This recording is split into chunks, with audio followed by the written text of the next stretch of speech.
And the first little poem that introduces the real poem that I'm going to do is something I just flicked through my notes, and I was like, I'm going to say that right now just because, why not? We're talking about truth, right, and being vulnerable. The poem I'm about to do isn't written in my mother's tongue. It's another thought up and put down in the colonial one. I wonder if my cries sound the same in the mother tongue as it does in the colonized one. That mother tongue would slice through settler silence like a spear to the colonial soul by resurrecting ancestral sounds. A word in my mouth is equal to a bullet in their muskets. Old people resisted as they whispered in the wind, words I now struggle to weave together. Shards of songs and sentences scattered throughout my palate like the bones of our last speakers across this very land. The poem I'm about to do isn't written in my mother tongue. It's another thought up and put down in the colonial one.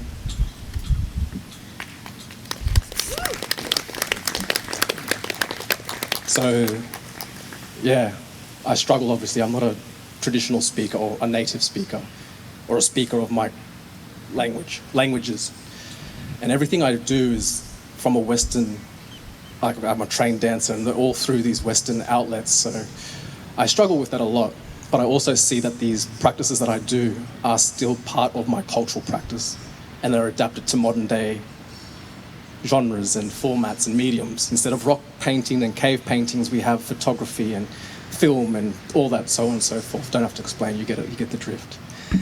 Anyway, the poem I'm about to do is called Social Mediocre. It helped me navigate my identity as an influencer. Everyone was labeling me as an influencer. My profile was growing, and I just didn't identify with these labels, and I still don't to this very day.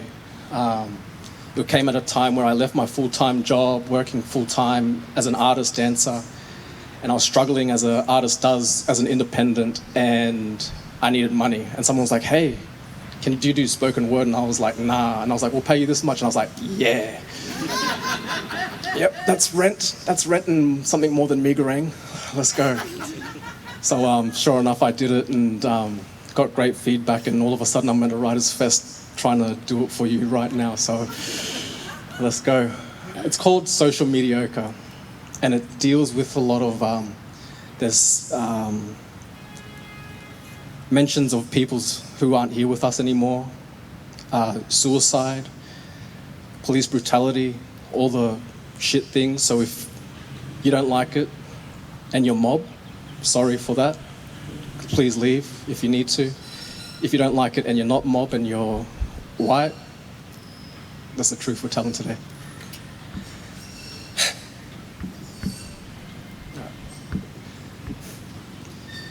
If my social media posts got as many hits as my culture and community have taken, I'd be insta-famous. I'd probably have my own TV show called Keeping Up with Bala Luke. You know, that uninteresting reality TV show that somehow gets people interested type of take? Instead, I feel like I'm the protagonist in this oppressive system. Waking up, having a fight, I feel like I'm starring in an episode of Prison Break. If people beat on my like buttons, like police brutally bash and beat our beautiful black bodies blue, I'd have the most like content this country ever did view. You see, we hashtag mob with toe tags and body bags, and a few days later, society forgets, leaving that family and community that only wants to mourn and be sad. My people passing are like passing trends. They're having to contend with fake manufactured lives in a sea of heartless content. Face-tuned lies, a selfie disguised, unrecognized while a shriek of validity cries. And our graveyards and cemeteries, they're full of DMs, and I'm not talking about them sus, sneaky messages. I'm talking about our dead men, lost to the system where their loved ones won't get a chance to slide up next to them ever again. And now I got white mob in my DMs trying to get to me. wanting to know about my lived experience and history like my knowledge is free. And I get it. You're trying to be an ally and understand the cause and struggle. But no one ever pays a teaching fee, and can't you see? That's a burden in a black fella's reality. Who are we kidding? They only friend accept us if we're that good black. That quiet, don't talk back type of black. He plays football for my favourite team. He's the fullback type of black, or run down the court, shoot back-to-back threes type of black. When we had a remote community type of black that got 3 in the back. What type of shit is that? They love and admire the David Peaches, the Wirapundas, the Anaipons and the Gulpaluls. But they have no idea about David Dungay Jr.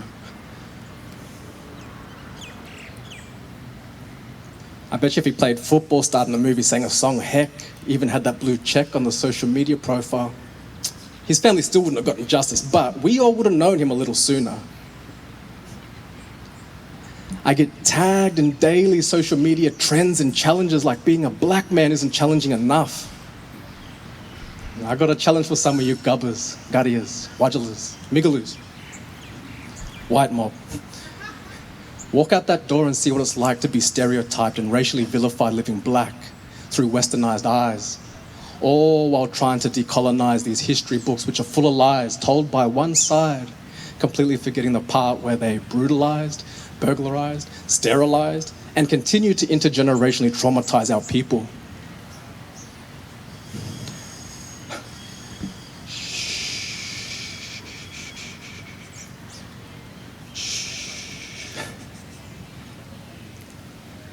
Instead of lifting up our young, we're lowering them into early graves like youth suicide as a TikTok challenge, and our kids are going along with the craze.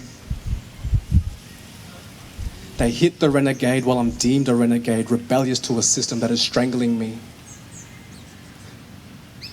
The white label me as an activist, and some of the black see me as a leader, but I don't identify as either. I'm just me navigating this world as a black man. And as we scroll and we double tap, prisoners to these screens, my people, my country, and my culture die, along with their Australian dream. Thank you.